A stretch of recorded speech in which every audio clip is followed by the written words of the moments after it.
कक्षा 9th B के बच्चे ध्यान देंगे। आज हम लोग हिंदी गद्य में पाठ 2 मंत्र, जिसके लेखक मुंशी प्रेमचंद जी हैं, अध्ययन करेंगे। तो बच्चों, परीक्षा में 3 नंबर का जीवन परिचय पूछता है। तो सबसे पहले बच्चों हम लोग मुंशी प्रेमचंद का जीवन परिचय देखेंगे। जीवन परिचय, जीवन परिचय। अब जीवन परिचय में बच्चों देखेंगे कि मुंशी प्रेमचंद का जन्म कब और कहाँ हुआ था, बचपन का नाम क्या था, पिता का नाम क्या था, विवाह किसके साथ हुआ, इनकी शिक्षा दीक्षा कैसे हुई और इनकी मृत्यु कब हुई। यही हम लोग जीवन परिचय में देखेंगे। तो बच्चों,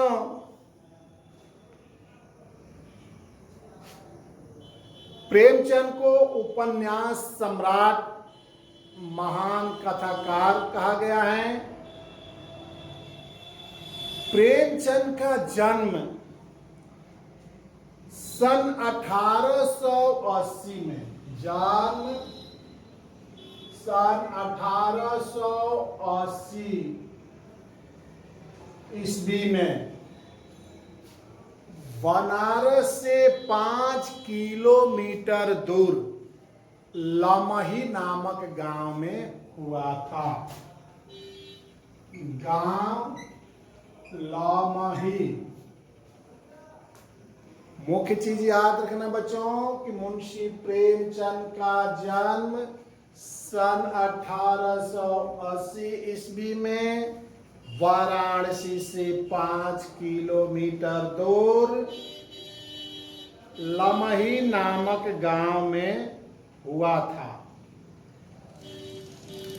मुंशी प्रेमचंद के पिता का नाम अजायब राय था।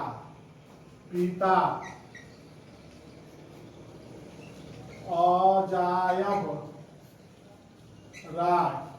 प्रेमचंद के पिता का नाम अजायब राय था, जो एक डाक मुंशी थे।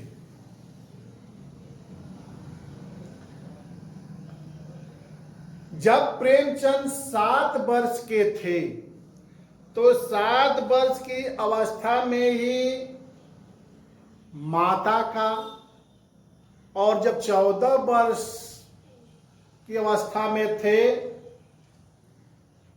तो उनके पिता का देहांत हो गया। यानी 7 वर्ष की अवस्था में मां का तथा 14 वर्ष की अवस्था में पिता का निधन हो गया। अब घर में बहुत निर्धनता थी। पिता के मरने के बाद इनके सिर पर कठिनाइयों का पहाड़ टूट पड़ा। सारा बोझ आ गया। रोटी कमाने की चिंता बहुत जल्दी उनके सिर पर आ पड़ी। प्रेमचंद जी ट्यूशन करके इन्होंने मैट्रिक यानी हाई स्कूल की परीक्षा पास की। बच्चों, प्रेमचंद का विवाह कम उम्र में हो गया था, जो इनके अनुरूप नहीं था। अतः शिवरानी देवी के साथ इन्होंने दूसरा विवाह किया। प्रेमचंद का दूसरा विवाह शिवरानी देवी के साथ हुआ।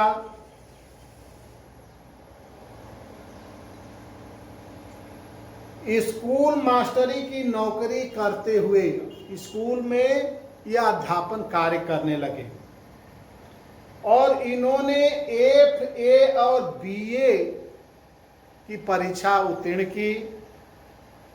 स्कूल मास्टरी के रास्ते पर चलते चलते सन 1921 ईस्वी में वह गोरखपुर में स्कूलों के डिप्टी इंस्पेक्टर नियुक्त हो गए। जब महात्मा गांधी जी ने सरकारी नौकरी से इस्तीफे का बिगुल बजाया, तो उसे सुनकर प्रेमचंद ने भी अपना त्याग पत्र दे दिया। उसके बाद कुछ दिनों तक इन्होंने कानपुर के मारवाड़ी स्कूल में पढ़ाने का काम किया, अध्यापन कार्य किया। फिर काशी विद्यापीठ में प्रधान अध्यापक नियुक्त हुए। इसके बाद अनेक पत्र पत्रिकाओं का संपादन कार्य करते हुए वाराणसी में ही, काशी में ही प्रेस खोला। सन 1934 से 35 तक इन्होंने 8,000 रुपये मासिक वेतन पर मुंबई की एक फिल्म कंपनी में नौकरी करना शुरू कर दी। जलोदर रोग के कारण, यानी मुंशी प्रेमचंद को जलोदर रोग हो गया था और इसी जलोदर रोग के कारण 8 अक्टूबर 1936 मृत्यु। 1936 ईस्वी, 1936 ईस्वी में अपने गांव में ही इन्होंने अपना नश्वर शरीर त्याग दिया, यानी इनकी मृत्यु हो गई। बच्चों, उसके बाद अब हम साहित्यिक परिचय देखेंगे।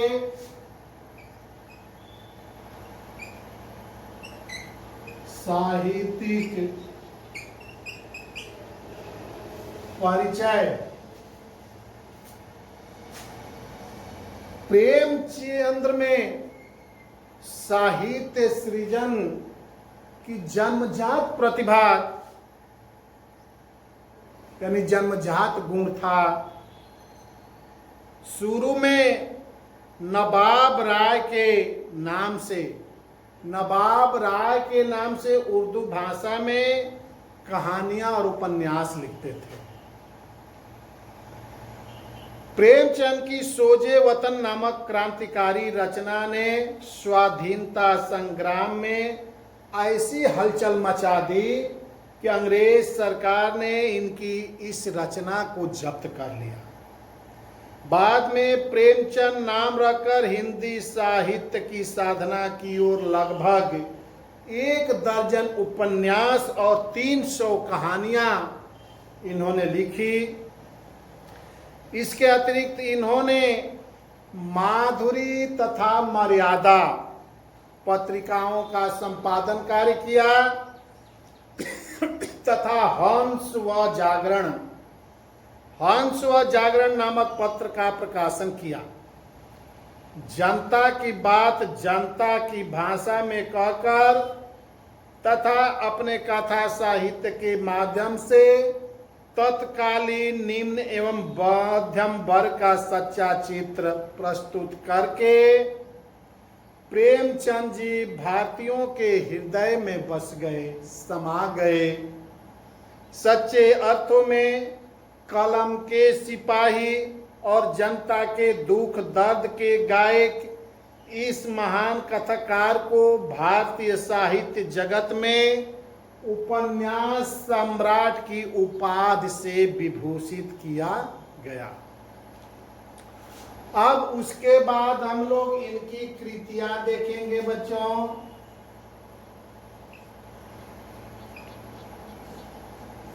कि प्रेमचंद ने कौन कौन रचनाएं लिखी है।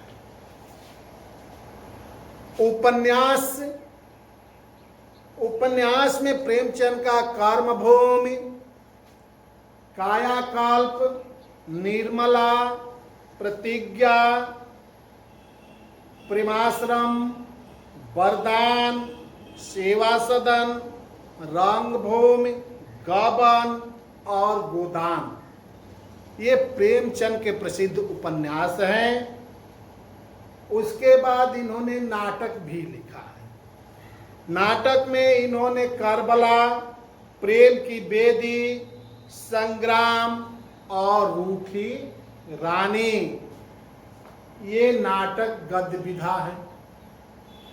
उसके बाद जीवन चरित्र में लिखे हैं कलम, तलवार और त्याग, दुर्गादास, महात्मा शेख सादी और राम चर्चा। निबंध संग्रह में कुछ विचार। संपादन कार्य में गल्प रत्न और गल्प समुच्चय। कहानी में इन्होंने बहुत से 300 कहानियां लिखी हैं बच्चों। कुछ उसमें से कहानियां हैं नवनिध, ग्राम्य जीवन की कहानियां, प्रेरणा, कफन, प्रेम पचीसी, कुत्ते की कहानी, प्रेम प्रसून, प्रेम चतुर्थी, मनमोदक, मानसरोवर, समर यात्रा, सप्त सरोज, अग्नि समाज, प्रेम गंगा और सप्त सुमन। इनकी कुछ महत्वपूर्ण ये कहानियां हैं। अब ये रचनाओं के बाद बच्चों हम भाषा शैली देखेंगे कि इनकी भाषा शैली क्या है।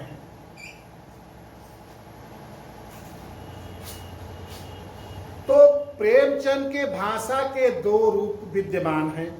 दो रूप हैं।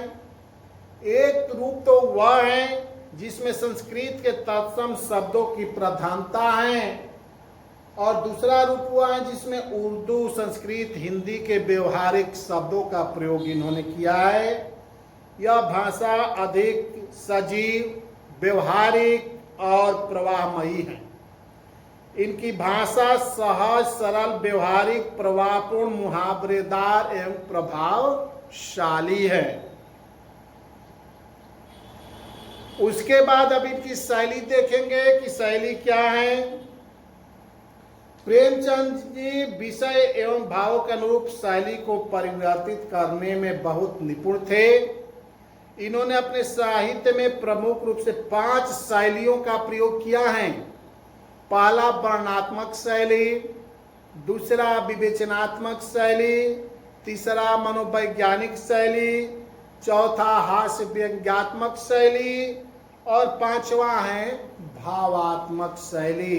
ये 5 प्रकार की शैलियों का अपनी रचनाओं में मुंशी प्रेमचंद ने प्रयोग किया है।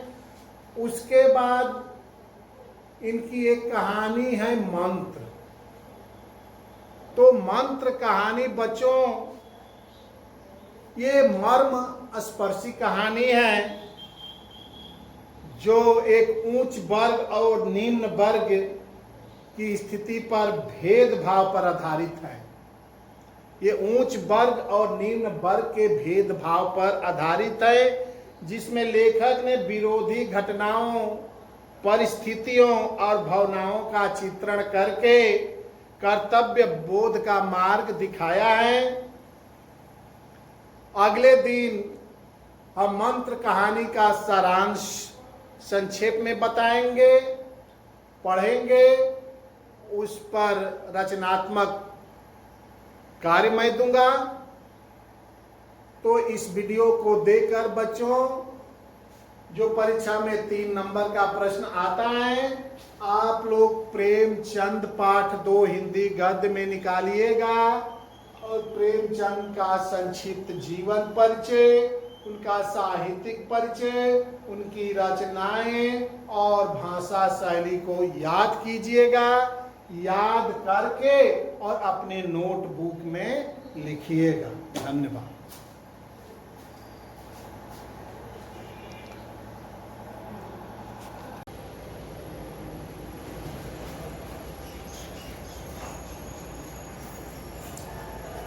बच्चों ध्यान दे, पिछले दिन हम लोग पाठ 3 पढ़े। आज मैं एक्सरसाइज बता रहा हूं, ध्यान दीजिएगा। सबसे पहले मौखिक प्रश्न देखा जाए कि 14 वर्ष की आयु में बिस्मिल कौन सी कक्षा में पढ़ रहे थे। तो 14 वर्ष की आयु में बिस्मिल 5वीं कक्षा में पढ़ रहे थे। दूसरा है कि बिस्मिल रुपए पैसे कहां से चुराते थे। तो राम प्रसाद बिस्मिल रुपए पैसे पिताजी के संदूक से चुराते थे। गए कि राम प्रसाद बिस्मिल के जीवन की दिशा किसने बदली?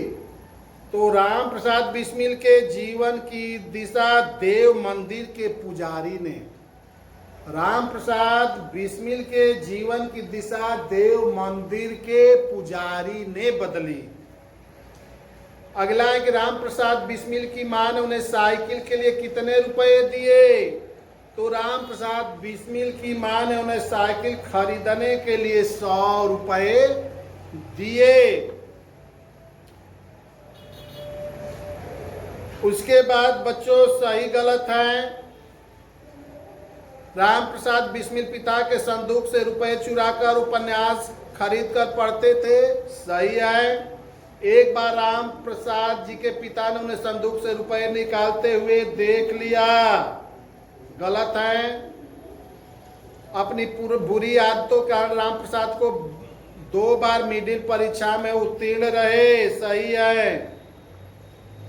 कुछ ही दिनों में राम प्रसाद कट्टर आर्य समाजी हो गए, सही है। राम प्रसाद बिस्मिल को उनकी दादी जी ने 100 रुपए दिए, यह गलत है। आगे कुछ शब्दार्थ है कि नीचे दिए गए शब्दों के अर्थ लिखिए। घून, अनाज और लकड़ी का कीड़ा, व्यवसाय, व्यापार, रोजगार,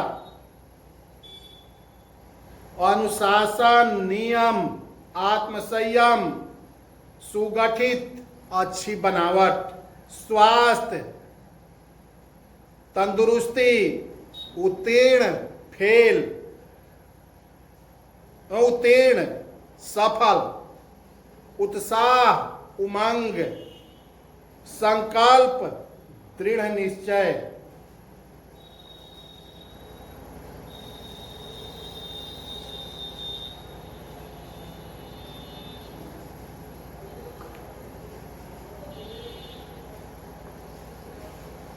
आगे बच्चों रिक्त स्थानों की पूर्ति आप लोग किताब देकर लिख लीजिएगा। अब मैं लघु उत्तरीय प्रश्नों का उत्तर लिख देता हूं। लघु उत्तरीय प्रश्न उत्तर के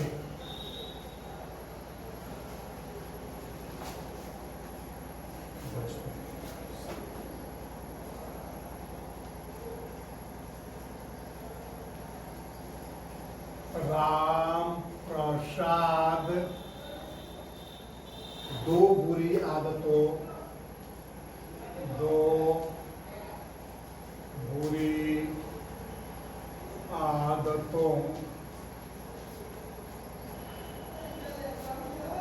सिगरेट पीने तथा सिगरेट पीने तथा रुपए पैसे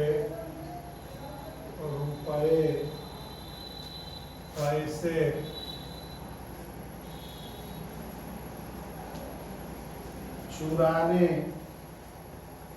के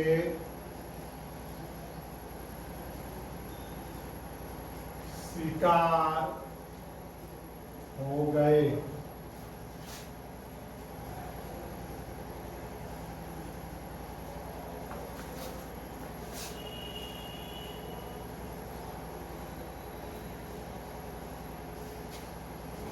राम प्रसाद के पिताजी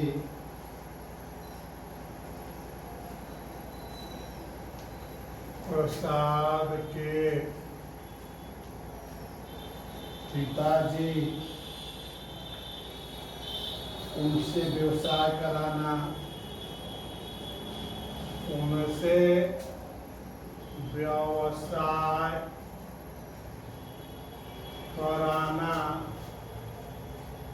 चाहते थे।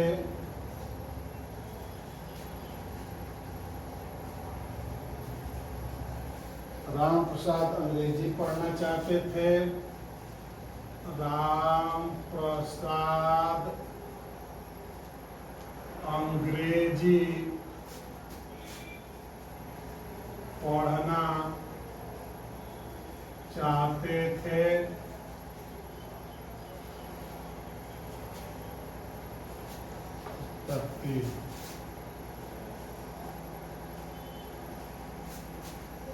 राम प्रसाद बिस्मिल को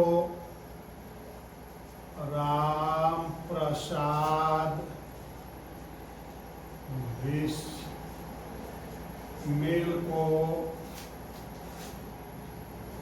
सत्यार्थ प्रकाश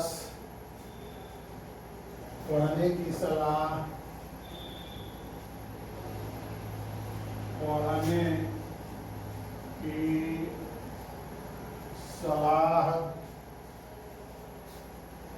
मुंशी इंद्रजीत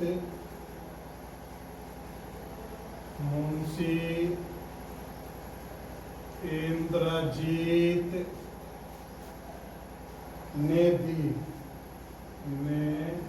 दी।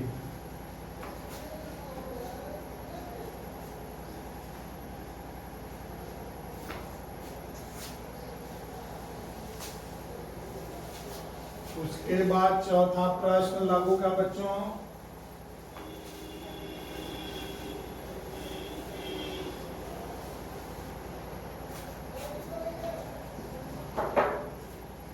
उत्तर 4।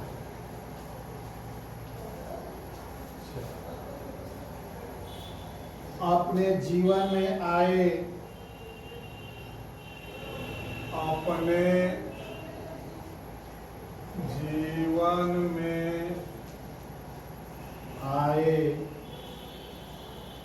बदलाव का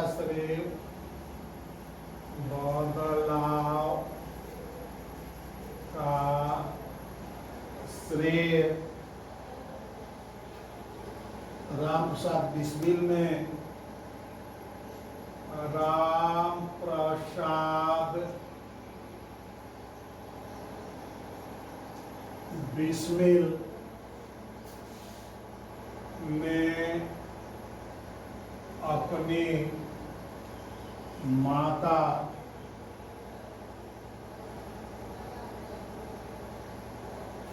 और देव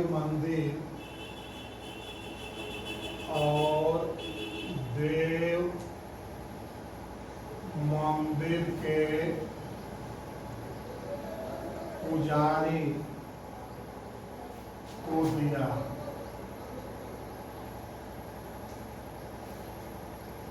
बच्चों ये लघु प्रश्न है।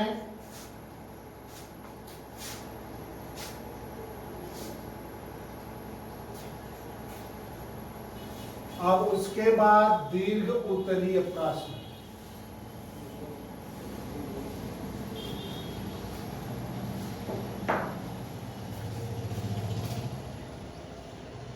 दीर्घ उत्तरीय प्रश्न उत्तर।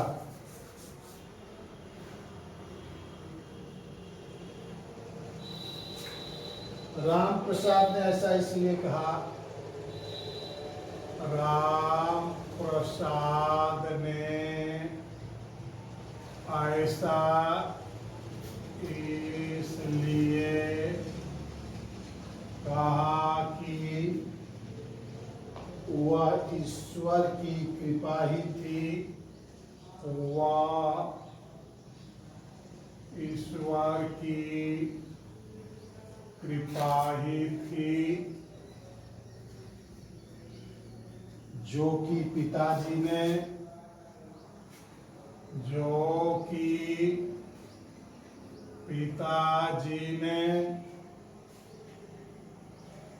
पिताजी के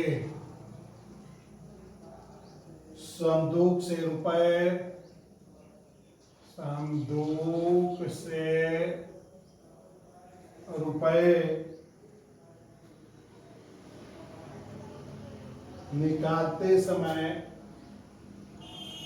निकालते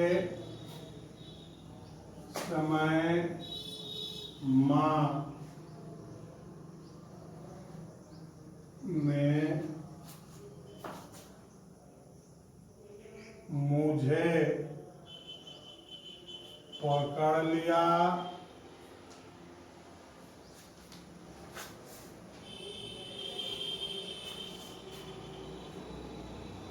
नहीं तो मेरी चोरी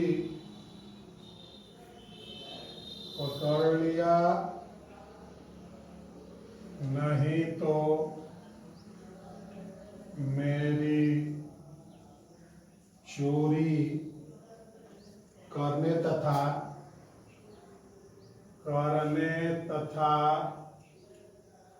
सिगरेट पीने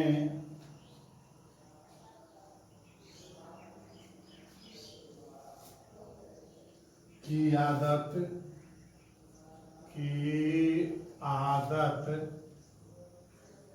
पड़ जाती और मैं 2-4 वर्ष में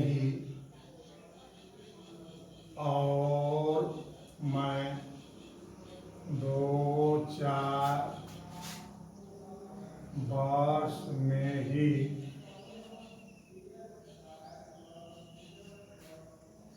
कहीं का नहीं रहता है, कहीं का नहीं रहता।